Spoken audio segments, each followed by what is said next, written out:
Dari dalam bilik toilet, terdengar suara mulut yang mengecap, seolah sedang menikmati sesuatu. Perlahan-lahan, Sarah membuka pintu dan langsung menjerit histeris. Dia melihat sosok kurus telanjang, berkulit merah licin, dengan kepala berambut jarang, sedang berjongkok, membelakangi sambil menjilat pembalut yang tadi dia buang. Sarah langsung bersurut mundur ketika sang makhluk perlahan menoleh memperlihatkan wajahnya yang menyeramkan dengan lidah yang menjulur panjang. Seorang gadis nampak sedang asik berbicara melalui ponselnya di pelataran terminal kedatangan sebuah bandara.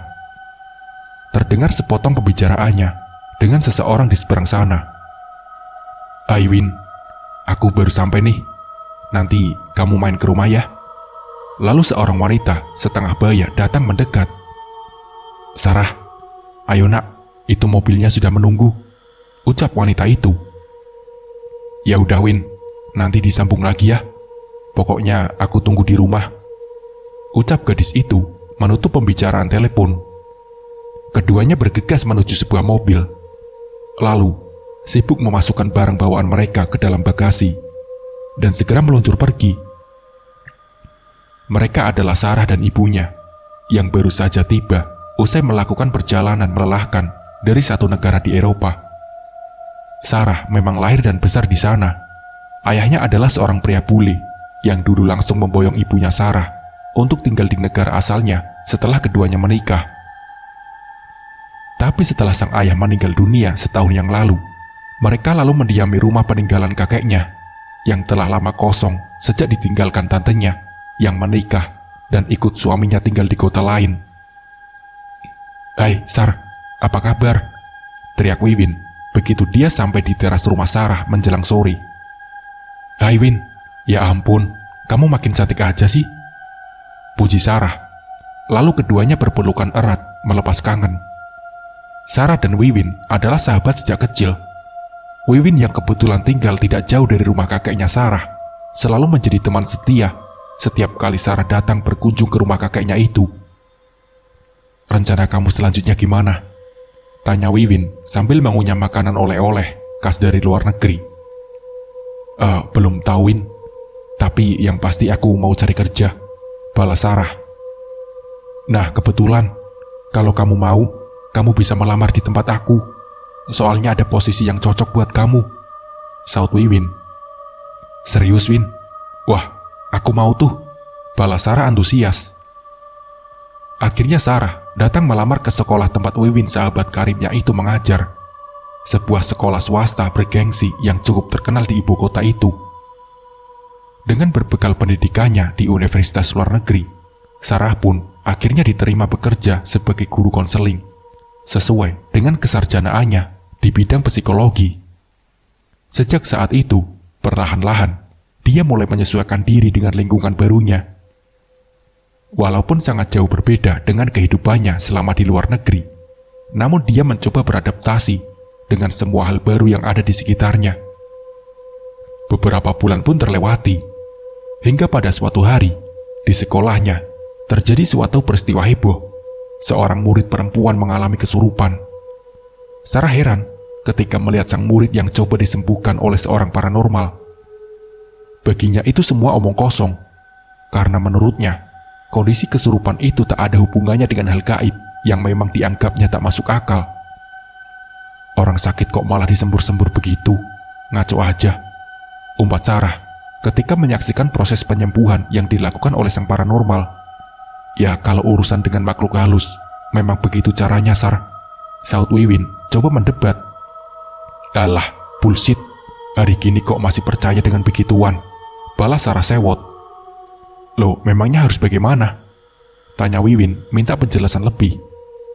"Ya harus diperiksa di dokter dong. Anak itu mungkin sedang terganggu psikisnya. Bisa jadi dia sedang punya masalah berat. Harusnya diajak bicara baik-baik, bukan malah disembur air," jawab Sarah ketus. Wiwin cuma bisa menggelengkan kepala melihat sikap Sarah. Tapi dia maklum, Sarah yang sejak lahir tinggal di negara modern, tapi lebih mengutamakan logika ketimbang mistis dan tahayul. Beberapa hari kemudian, sang murid kembali mengalami hal yang serupa.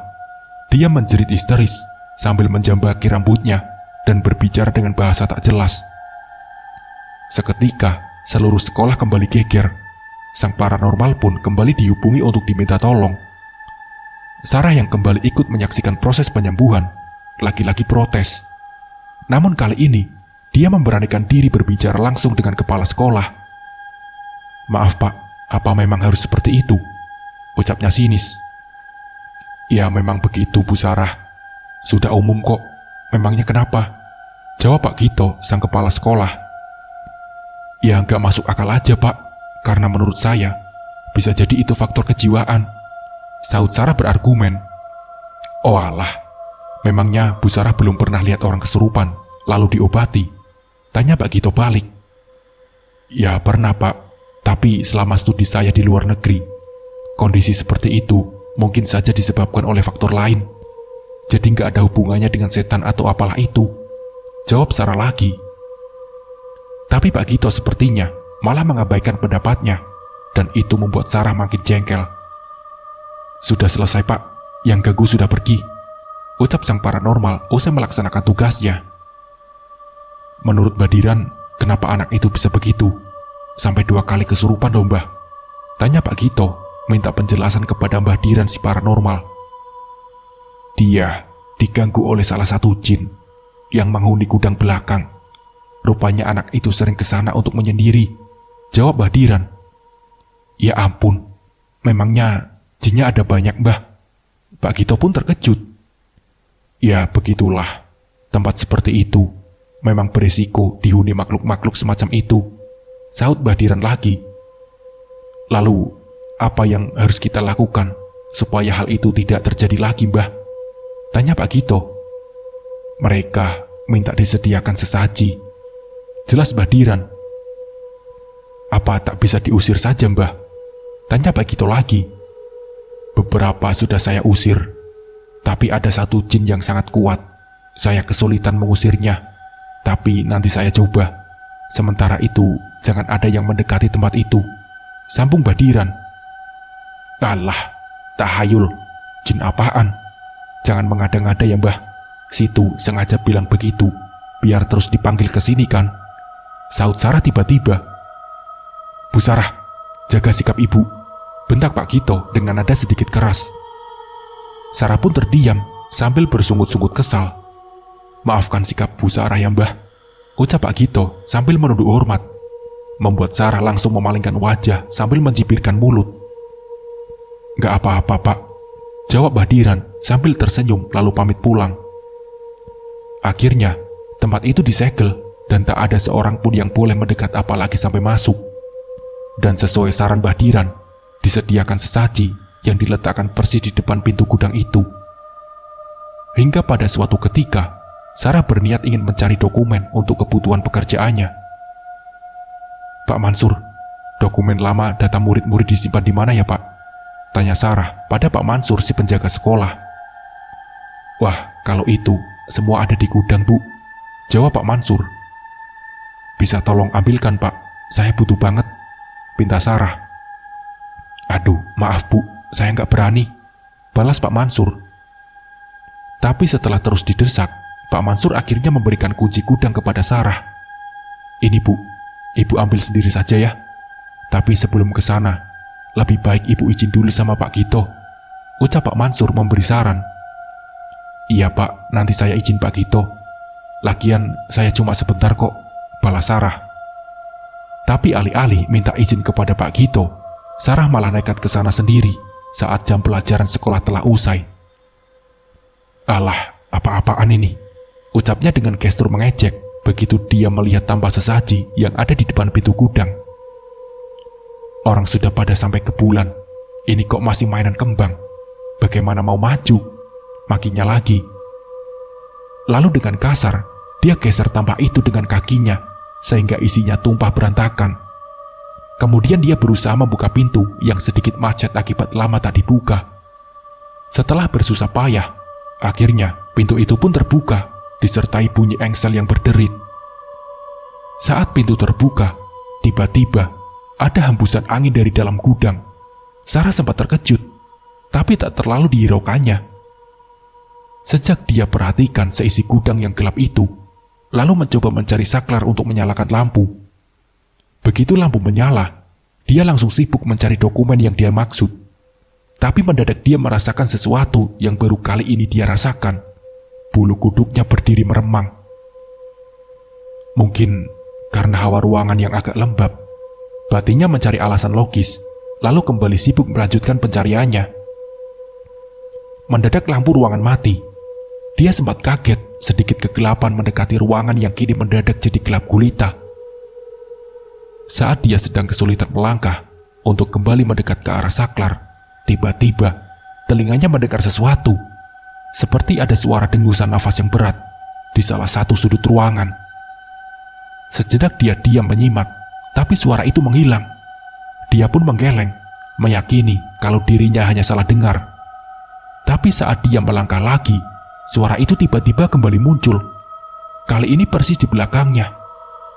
Spontan dia pun menengok, namun tak ada siapa-siapa di situ, hanya ada gelap. Setelah berhasil mendekati saklar, dia langsung coba kembali menyalakan lampu. Namun aneh, setelah dicoba berkali-kali, lampunya tetap tak mau menyala. Akhirnya dengan kesal, dia melanjutkan mencari dokumen dengan dibantu sinar ala kadarnya dari lampu ponselnya. Brak! Mendadak terdengar suara keras benda terbanting. Langsung dia arahkan cahaya ponselnya ke sumber suara tadi. Terlihat beberapa dus besar yang tadinya ada di atas rak besi kini jatuh berantakan di lantai. Ah, paling tikus, gumamnya. Setelah lama bersusah payah mencari dengan penerangan minim, akhirnya dia berhasil mendapatkan dokumen yang dicarinya, lalu segera keluar dari tempat itu. Tapi sebelum pergi, dia sempat kembali melirik ke arah tampah sesaji. Dengan kesal, dia ludahi sesaji itu, lalu pergi meninggalkan tempat itu. Keesokan harinya, di tengah-tengah meeting dengan kepala sekolah dan beberapa orang guru, Sarah yang kebetulan sedang haid merasa tak nyaman dengan pembalut yang dipakainya. Lalu dia minta izin ke toilet, berniat untuk mengganti pembalut. Sesampainya di toilet, suasana nampak sepi karena memang kegiatan belajar mengajar telah usai sejak tadi. Dia segera masuk ke salah satu bilik toilet, lalu mengganti pembalut. Kemudian membuang bekasnya begitu saja ke tempat sampah seperti kebiasaannya sejak dulu. Setelah itu, dia sempatkan bercermin sambil mematutkan pakaiannya agar kembali rapi. Namun tiba-tiba, dia mendengar suara aneh dari dalam bilik tempat di mana tadi dia masuk. Penasaran, dia pun mendekat, lalu berdiam, fokus mendengarkan, persis di depan pintu bilik. Dari dalam, terdengar suara mulut mengecap, seolah sedang menikmati sesuatu. Perlahan-lahan, dia membuka pintu itu, dan langsung menjerit histeris. Dia melihat sosok kurus telanjang berkulit merah licin, dengan kepala berambut jarang, sedang berjongkok, membelakangi, sambil menjilati pembalut yang tadi dia buang.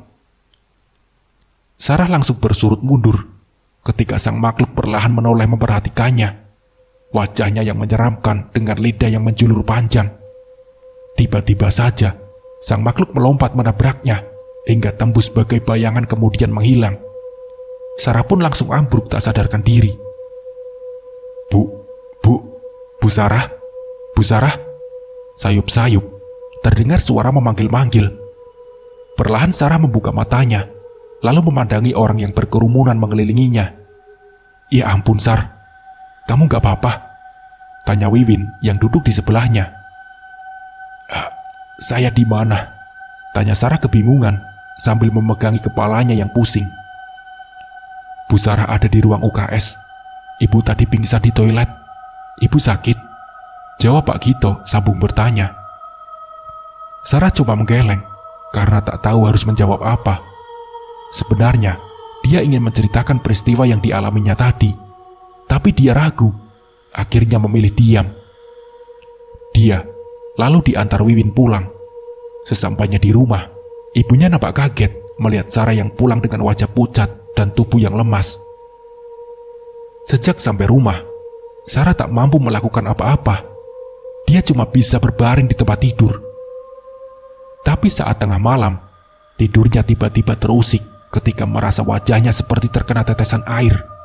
Dia spontan menengok ke atas, mencari sumber tetesan dan langsung kaget. Dia melihat sosok makhluk berkulit merah itu sedang hinggap di dinding sambil menjulurkan lidahnya yang panjang, meneteskan air liur tepat di atas kepalanya. Sarah pun menjerit histeris, langsung menutupi wajahnya dengan selimut. Astaga, kamu kenapa, Sar? Tanya ibunya, yang langsung bergegas ke kamar ketika mendengar teriakan Sarah. Itu Bu, jawabnya sambil menunjuk-nunjuk ke atas tanpa berani melihat. Ibunya kebingungan, tak mengerti maksud putrinya itu. Dia celingukan mencari-cari yang Sarah tunjuk, namun tak ada apa-apa. Sar, ada apa? Kamu lihat apa, Sar? Tanya ibunya lagi. Mendengar pertanyaan ibunya, Sarah memberanikan diri untuk mengintip dari balik selimut. Kosong. Hanya ada ibunya yang berdiri di sampingnya dengan wajah heran campur khawatir. Tadi ada itu, Bu, ucap Sarah terbata-bata sambil mengusap wajahnya yang coba meraba bekas tetesan air liur tadi. Namun dia tak merasakan apa-apa. Akhirnya Sarah cuma bisa menggelengkan kepalanya dan mengira kalau tadi hanya halusinasi pengaruh obat yang diminumnya. Ya sudah, apa mau ibu temani? Tanya ibunya lagi. Gak usah, Bu, Sarah gak apa-apa kok, jawabnya coba menenangkan ibunya. Setelah kejadian itu, Sarah terserang demam. Hingga beberapa hari dia tak masuk kerja. Tubuhnya kian melemah, hingga membuat ibunya memutuskan untuk membawanya ke rumah sakit. Namun setelah diperiksa, dokter tak menemukan hal yang perlu dikhawatirkan. Secara medis, dia dinyatakan baik-baik saja dan hanya butuh istirahat. Setelah dirawat selama 2 hari, akhirnya dia diperbolehkan pulang. Tapi lagi-lagi menjelang tengah malam, saat dia tertidur di dalam kamarnya yang gelap, dia kembali terusik ketika mendengar sesuatu.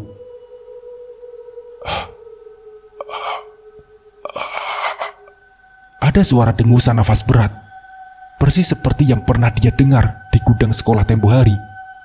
Saat dia membuka mata, dia pun langsung terpekik. Makhluk berkulit merah itu sedang berdiri terbalik di langit-langit kamar, lalu dengan cepat melayang turun hingga persis berada di hadapannya. Sarah pun menjerit. Jeritan Sarah terputus ketika makhluk itu tiba-tiba saja menjulurkan tangan ke arah wajahnya. Ya ampun, Sarah, jerit ibunya yang histeris ketika mendapati Sarah terbaring dalam kondisi yang mengenaskan. Gadis itu terbaring dengan jari tangan mencengkeram kaku, matanya mendelik dan mulut yang menganga lebar.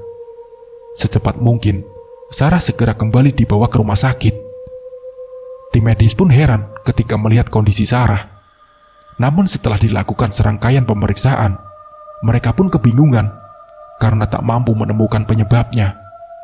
Segala macam cara dan teknik pengobatan telah dilakukan oleh dokter. Namun hasilnya sia-sia. Sarah tak juga mampu disembuhkan. Ibunya hanya bisa menangis melihat kondisi putrinya itu. Kini, Sarah cuma bisa terbaring dengan kondisi mulut yang terus menganga lebar. Tak lama kemudian, Pak Gito bersama beberapa orang guru datang untuk menjenguk. Mereka sangat kaget begitu melihat kondisi Sarah yang tak lazim dan langsung berbisik-bisik. Melihat hal itu, akhirnya Pak Gito berinisiatif untuk menghubungi Mbah Diran. Beberapa jam kemudian, Mbah Diran tiba di rumah sakit dan dia pun langsung terkejut. Lebih baik kita bawa pulang saja. Saya tak bisa mengobatinya di sini. Situasinya tidak memungkinkan, saran Mbah Diran. Akhirnya, hari itu juga Sarah dibawa pulang. Kini, di kamar Sarah, Mbah Diran duduk bersila di hadapan tubuh Sarah yang terbaring di atas ranjang. Kalian semua tunggu di luar. Jangan buka pintu sebelum aku keluar, pinta Mbah Diran. Lalu, semua pun menurut dan menunggu di luar dengan rasa was-was. Prak! Terdengar suara keras menghantam dari balik pintu, tapi semua orang yang ada di situ tak berani berbuat apa-apa. "Pergi kamu, pergi!" Terdengar teriakan Badiran dari dalam kamar, disusul oleh suara-suara benturan seperti orang sedang berkelahi. Dan tak lama kemudian, Badiran membuka pintu. Lelaki itu nampak kelelahan dan kesakitan sambil memegangi dadanya. "Bagaimana, Mbah? Anak saya kenapa?" tanya ibunya Sarah penasaran. "Gadis ini rupanya diganggu oleh jin penghuni gudang itu. Makhluk itu marah karena gadis ini menantangnya," jelas Badiran. "Astagfirullahaladzim." Semua yang hadir menyebut hampir bersamaan. "Lalu bagaimana, Mbah?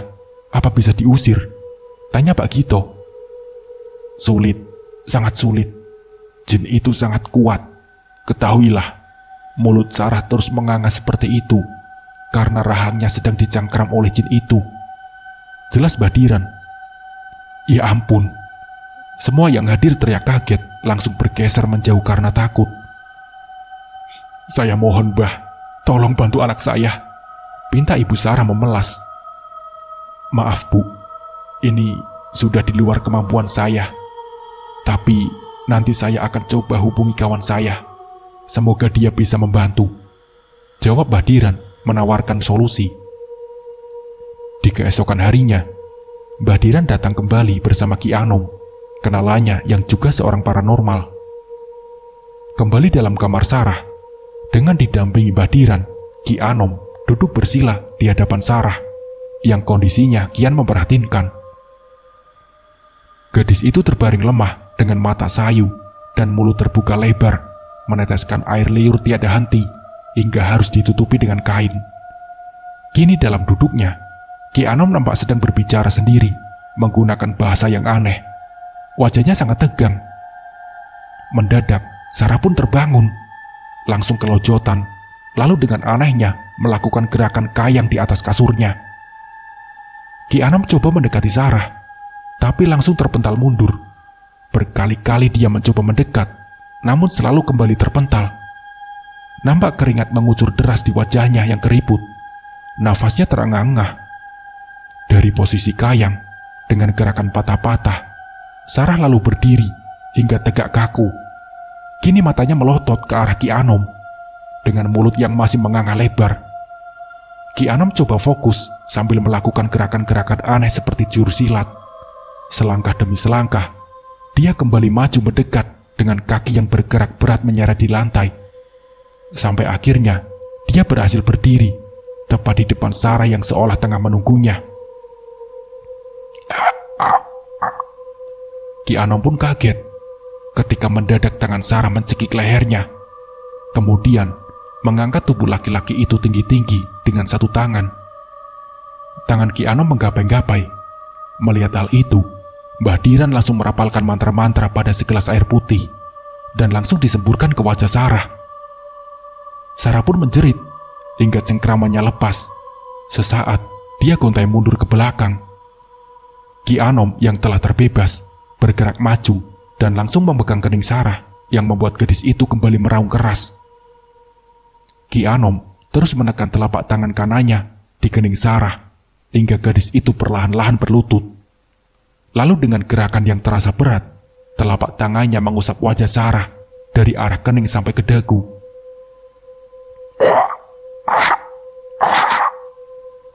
Mulut Sarah mengeluarkan suara tercekik ketika secara perlahan-lahan Ki Anom seperti sedang berusaha menarik sesuatu yang tak terlihat keluar dari kerongkongan gadis itu.